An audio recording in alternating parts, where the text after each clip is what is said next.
Hello, Miami Dolphin fans. I'm Josh Katzker from the Same Old Dolphin Show, and I am not with my brother right from the exact same mother right at this very moment because this is a very special sneak preview that you're going to get today of a mock draft that we did for Dolphins Talk Extra over at patreon.com/DolphinsTalk, which is where we do all of our bonus content. What you're going to get today is the first part of a complete 7-round mock draft that my brother and I did with Julian from The Draft Lives Here, specifically for Dolphins Talk Extra.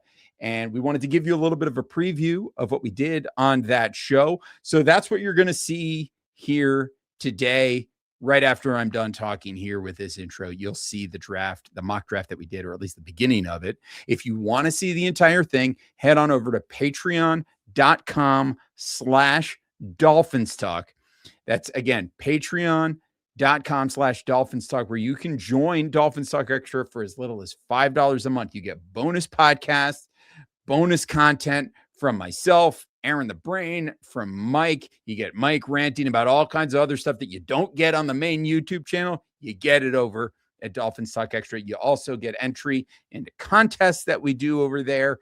We've got giveaways. We just did our March Madness Bracket Challenge. We're going to have a Kentucky Derby contest coming off.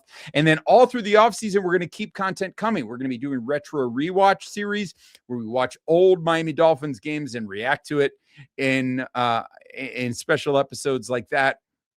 We're going to be covering the team in depth all off season long over Dolphins Talk Extra. We're going to have our off season mailbag daily where we do daily shows answering questions from members of the Patreon family. So join us again, Dolphins Talk Extra, patreon.com/DolphinsTalk. A lot of great content over there. And oh, by the way, I didn't even mention that you get access to the Dolphins Talk Extra Discord community where we have a really great, respectful group of people chatting Dolphins.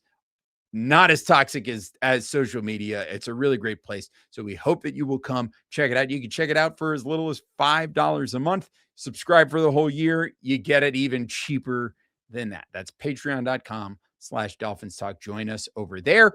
A reminder, if you're watching this video, make sure you're buying your Miami Dolphins gear at caneswear.com. It's the best and most affordable Miami Dolphins gear on the internet. Shout out to Carlos Hernandez at the I Am a Miami Dolphin Fan Facebook page. Make sure you subscribe to the channel, like this video, turn on notifications so you're notified every time we go live. And we're going to be quite often. In fact, we got our draft coverage coming your way right here on the Dolphins Talk YouTube channel. So make sure you're there. Download, rate, review, subscribe to the Same Old Dolphin Show and the DolphinsTalk.com podcast on Apple Podcasts, Spotify, Stitcher, SoundCloud, anywhere you get your podcast. That is where to go to do it. So check it out. And if you are watching what is about to happen and you're watching this mock draft, you're watching that first round and you're going, gosh, they're not mentioning one of my favorite guys. There's a lot of people that I'm interested in. Why aren't they mentioning them here? Strong recommendation to check out the full show on Patreon because maybe we drafted that guy over there. Anyway, check it out. Enjoy the show. I'll see you after.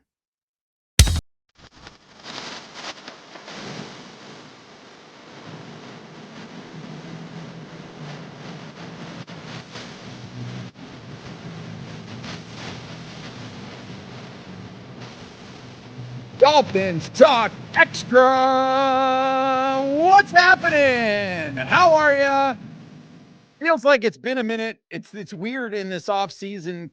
The cadence has changed. I feel like I'm doing one of these maybe once every couple of weeks. I'm not doing this as often as, when in the regular season we're up here, we're in here doing 2 nights a week, and then we're doing the bonus episode every week. There's a lot going on, and now it's kind of like slowed down, and Aaron's doing the film review stuff. So I feel like I'm not in the chair that often anymore. At least during this stretch of the off season, but it's good to be back with you today. So I hope wherever you're listening to this, that you're doing well. And we thank you, of course, as always, for being subscribers here at Dolphins Talk Extra. A very special episode today because we are, as we record this, just over a week away from the 2026 NFL draft. So we're going to hit you today with the official Sod's Extra mock draft for 2026. And we are joined on this very special occasion, not only by my brother from the exact same mother, Aaron the Brain, but we're also, the draft lives here on Sod's Extra. Julian is with us at DraftLives_ here on X. Julian, how the heck are you? Man, I'm great, and I'm very excited. How are you guys? So good. So glad to have you back on the program again. We enjoyed chopping it up with you, chatting about pass catchers, several weeks back. But if you haven't gone and listened to that episode, we strongly advise you check that out. We went through lots of different pass catching options that might be available for the Dolphins at 11, 30, and 43. Although I honestly, I don't remember whether or not the Dolphins had pick 30 yet at that point when we had that conversation. I think we did. I think they did. But it was a great episode. Julian knows his stuff, and we're very excited to have him here with us today for our mock draft. Julian, what do you got going on over on the YouTube channel and the Twitter machine? What's cooking over there? What's the hot piece of content that the subscribers need to go check out?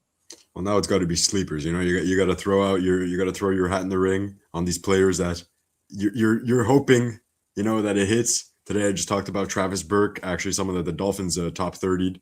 He's a tackle out of Memphis. He's 6'9". He's just a monster, So that was something that I cooked up today.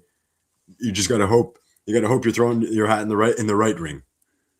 Yes, that's something that all of these GMs are in the business of trying to do, is throw their hat in the right ring. Brain, how are you? I'm good. Welcome back to work, Josh, and welcome back, Julian. I'm good. I feel like for the first time in a month, or probably more than a month, I'm like 100% healthy. That lingering cough was just killing me. It just would not go away. And the last couple of days, I have not coughed. So I think I'm finally in the clear, just in time for draft season. So I'm pumped. Well, I will have a sip of Cabernet blend to that. What's it blended with? It is 77% Cabernet Sauvignon and 23% Merlot.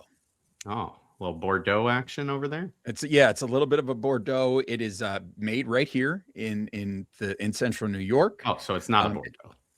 But it's not a Bordeaux, but it's very similar. But it's made here in New York State. And in New York State, if it's anything under 80% Cabernet Sauvignon, you can't call it Cabernet Sauvignon. It's only 77%. But we're not going to make this a wine podcast tonight. We're going to make this a draft podcast. So before we dive in, we're going to do a full 7-round mock draft, and we're going to have conversation about what the Dolphins need to do at each of their picks that they have throughout the course of the draft. But before we dive into that, I kind of wanted to talk to you guys about general strategy coming into this. Now, I feel like the Dolphins are, and John Eric Sullivan is in a position where it's actually like a pretty good place to be, because I feel like it's going to be really hard for the Dolphins to get this draft wrong based on the fact that they have so many positions of need that need to be filled. So it's, I guess, kind of in a lot of ways, it's an unenviable position, but in some ways it's actually quite an enviable position, because that like you've got just so many different options and so many paths available for you. I feel like can be a powerful thing, but of course we know that the opposite can also be true. It can also be somewhat paralyzing when you have so many options available. It can be difficult to decide the best route forward. So what I want to do is ask both of you to kind of give me a sense of what you think your overall strategy would be coming into this draft would be, and then what you think the Dolphins and John Eric Sullivan, how they might approach it. So Julian, I'll start with you. What is the way that you think the Dolphins should approach this draft overall? Well, I think you can't enter any season with the expectation that you're going to lose. Teams do that often, and as we've seen, the leashes get shorter and shorter. So there's no guarantee that this head coach and GM duo will last more than a year. So there can't be the thing of, it's a rebuilding team. There's still some talent on this team, especially on the offensive side, and why not add to it? I think they need to target receivers early on. I think they need to shore up the O-line. I think in those middle rounds, 3 and 4, that's where they got to target DBs, and that's where they got to get at least two rotational edge rushers to add onto that D-line.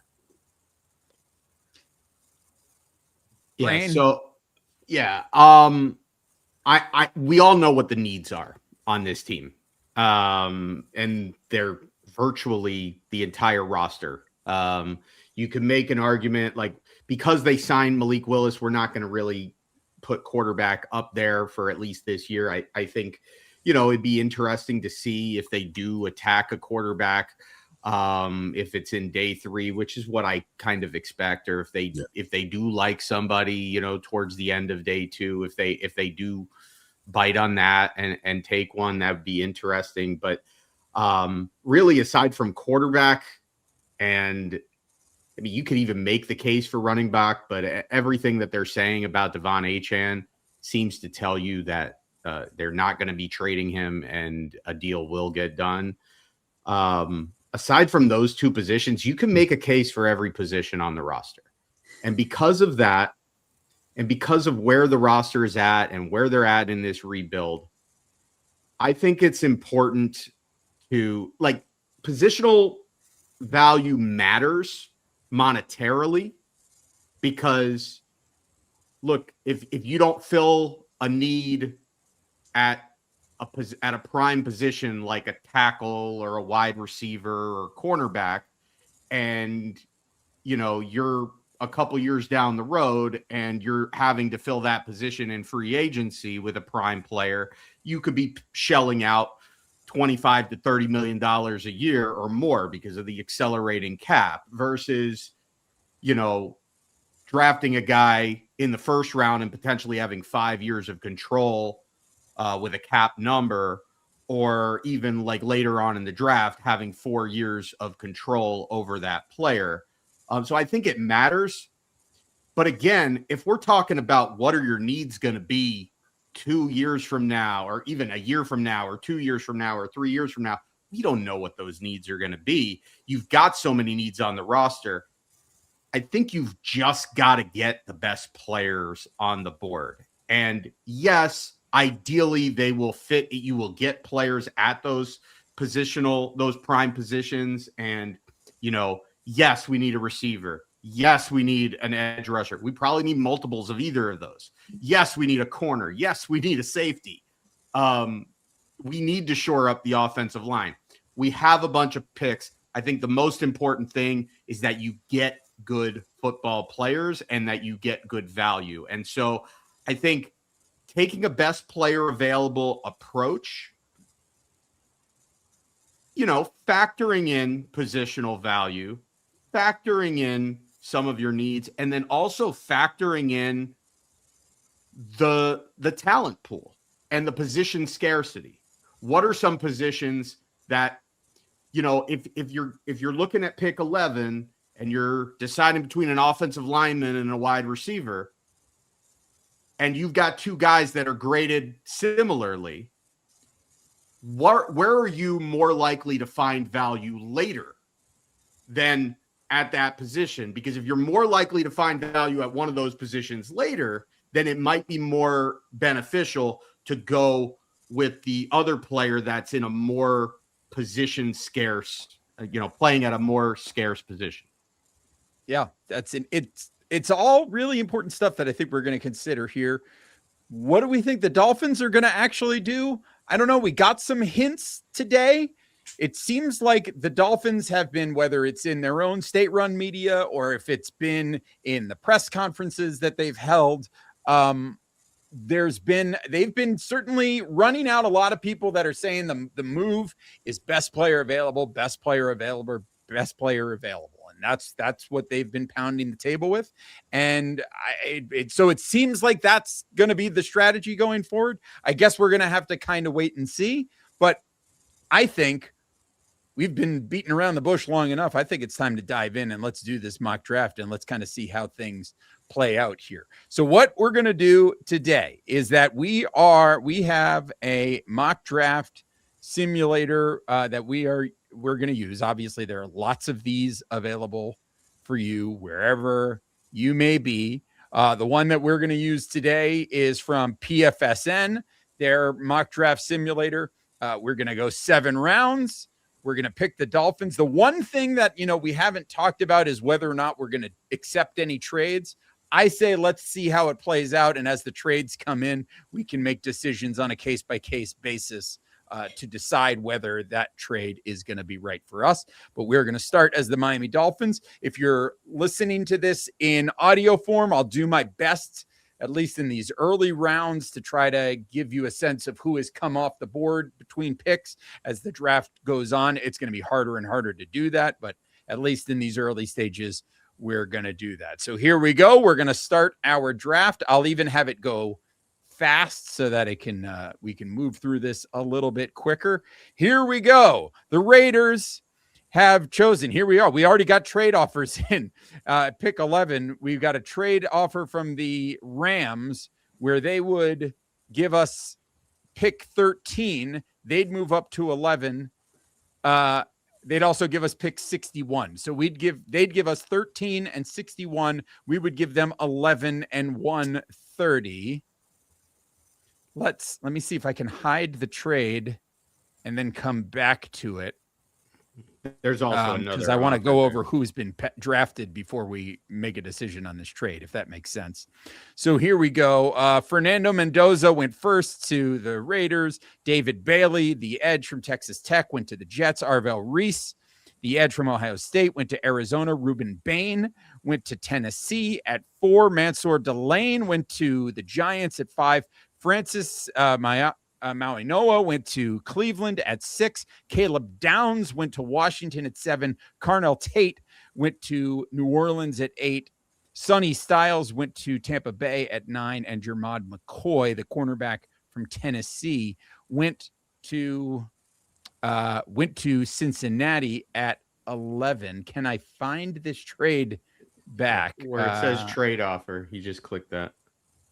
Where it says trade offer. Here it is. Okay. So given everything that is off the board so far, do we want to move back 2 spots and pick up trade 61 and spot pick 61 and give away picks 11 and 130?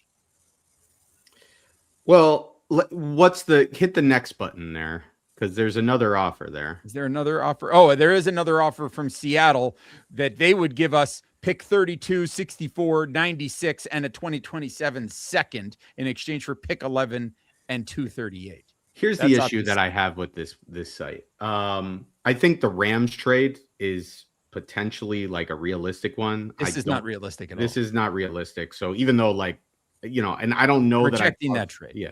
I don't even want to entertain it because it's just not realistic. Let's do this. Let's play it straight and just ignore the trades for now, because that's gonna take us into an alternate universe that is not real at all. Yeah.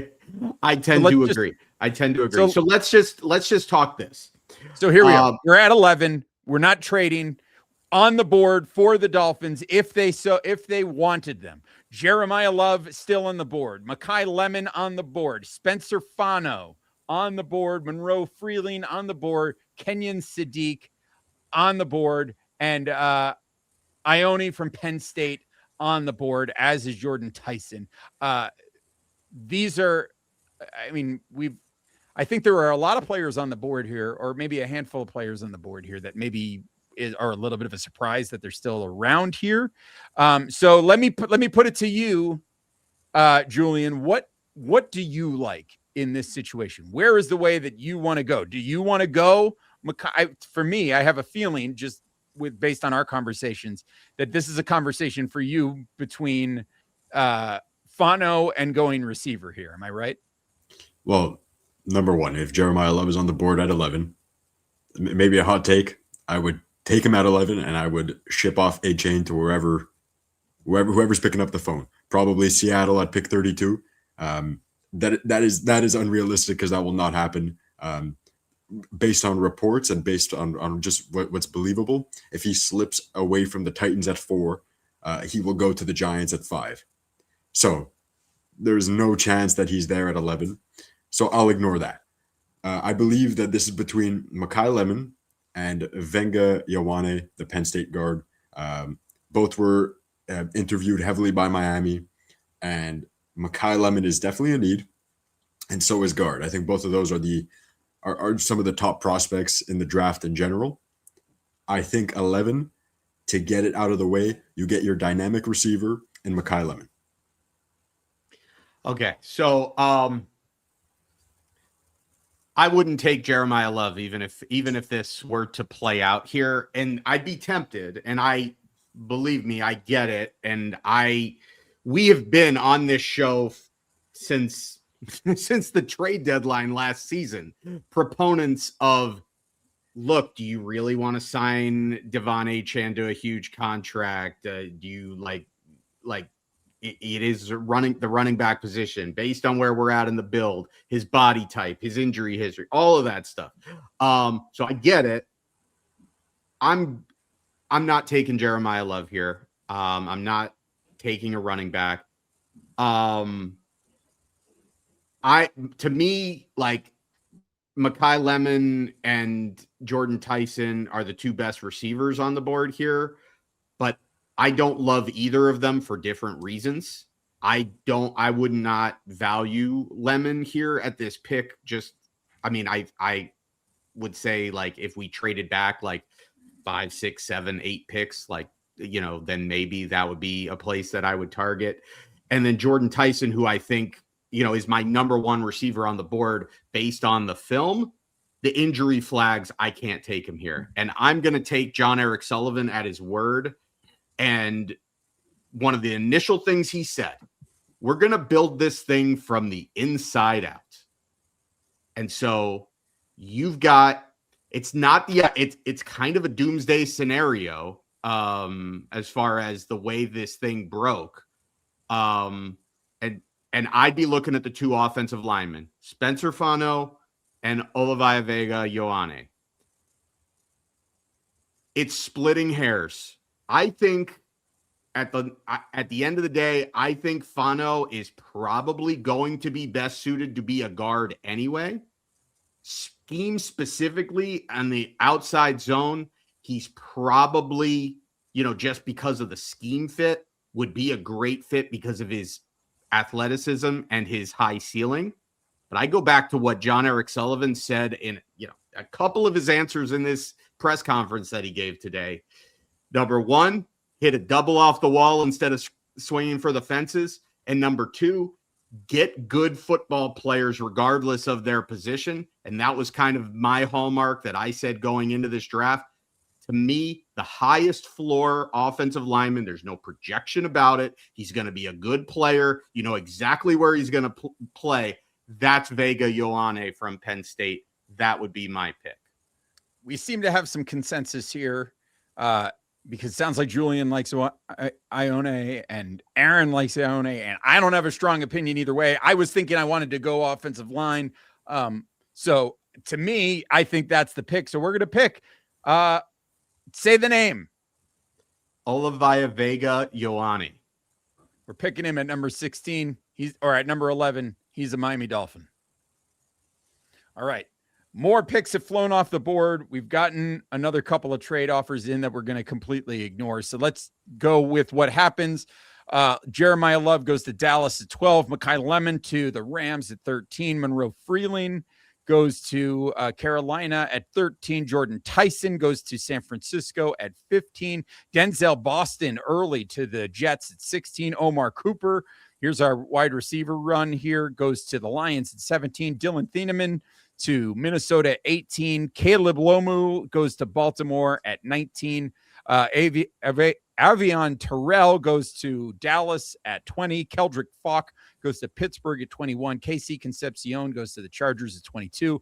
Fano goes to the Eagles at 23. Ty Simpson at 24 to Cleveland. Peter Woods, the defensive tackle from Clemson, goes to Chicago at 25. Zion Young to the Bills at 26. Kenyon Sadiq goes to Kansas City, interestingly, up at 27. They traded up. Caden Proctor at 28 goes to Arizona. Blake Miller goes to Kansas City at 29. And that leaves us with the Dolphins at 30. Here are the names that are on the board currently for the Dolphins, the top names right now. Akeem Mesidor is an attractive one, the edge from Miami. You've got Emmanuel McNeil-Warren, the safety from Toledo. Caden McDonald at 20 is there, the defensive tackle from Ohio State. Colton Hood, corner from Tennessee. Max Iannaccio from Arizona State. CJ Allen, linebacker from Georgia. Chris Johnson, cornerback from San Diego State. Chase DeSantis from Texas A&M. Brandon Chase, cornerback from South Carolina. Edge TJ Parker. Cassius Howell, edge from Texas A&M. These are just some of the names that are available here on the board. Julian, how are you feeling based on how this has played out? Well, the Jets took my guy Denzel Boston, who I'd hope would be here at 30. A few interesting names. Not too surprising, actually, because the Jets were heavy on Denzel Boston. And I'm not even going to go logic. There's no logic behind a simulation mock. But the fact that the Rams offered us a trade, I knew it was for Mekhi Lemon. Because they're heavy on the receiver market right now. Tyson, with his injury history, probably not at 13. And they know that Miami's interested in Mekhi Lemon. So I think it's just funny that the simulator offered such a heavy trade, and you'd be like, why are they doing that to jump up 2 spots? Well, they wanted Mekhi Lemon. They got him anyways at 13. Now we're obviously looking here. We need everything. As Ray said, we need everything. Edge rusher is intriguing, but Mesidor is a 25-year-old prospect that doesn't fly. He also has a decent injury history. Those are a combination of things I don't want on a team that's like in a rebuild, that you can't afford that. Now, what really catches my eye is Emmanuel McNeil-Warren. He met with the Dolphins prior to the combine, at the combine, and then got top 30 by them. He's not your traditional safety. He's kind of like he plays a lot in the overhang. He plays downhill, and that's kind of the Toledo defense that people had worries about Quinyon Mitchell when he was coming out, because they play off zone and then off man. So he's never up in a receiver's face. Same with McNeil-Warren. He plays about 10 yards from the line of scrimmage, and in run support, he's just a heat-seeking missile. That would be my pick right now. We saw a lot of the players that are left on the board. If we're here at 30, it's what the Dolphins can realistically do. And it's not like he's some bad player. I don't have a low grade on him. He's definitely like a fantastic player, top 40. So that would be my selection right now. Brain, any thoughts on that? I love McNeil-Warren. I loved his tape. He kind of reminds me, like, he's got to fill out a little bit, but he will. And when he does, he kind of reminds me of Cam Chancellor. Just hits like a ton of bricks and just plays like with reckless abandon. Let me throw out every cliche in the book. But I just love the way he plays, and he's big and he's long, plays fast. I like that pick. There are a couple other names here that I would consider. Colton Hood, who got thrust into CB1 for Tennessee because of the injury to Jermod McCoy, and had a really good year, and specifically plays a lot of press man. And if you look at the corners that the Dolphins have kind of brought in, while not like a lot of established names, they seem to have a prototype, that there seems to be a prototype of, physical, not small corners. They may be trending in this direct. We don't know. There is an element of unknown with Jeff Hafley as the head coach of exactly what kind of defense they're going to run. But if they're going to run a lot of press man, Colton Hood, you could do a lot worse than Colton Hood. I think he'd be interesting. And Max Iannaccio, like, if we said we're building from the inside out, like, we got our guard in Vega, Yoni. Max Iannaccio, extremely raw. Just got to the U.S. like a few years ago, and got thrust into playing tackle, but has all the freakish, like all the traits that you would look for in a starting tackle. He's just a little raw. He kind of reminds me of Austin Jackson coming out of USC, but without the injury flag.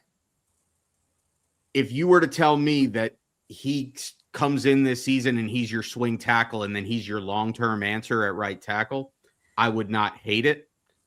And frankly, Akeem Mesidor, for him to drop this far, knowing that we need an edge rusher, he's a little bit older, especially in the first round. It means like your second contract, he's going to be like pushing 30 at the time of that second contract. And he does have some injury stuff. So since I pounded the table with our first pick, I'm going to defer to Julian on this one. And I do like Emmanuel McNeil-Warren, so I'm going to go with it. All right. We're going to draft Emmanuel McNeil-Warren, safety out of Toledo, at 30 to the Miami Dolphins. And that is a wrap on the first round for your Miami Dolphins.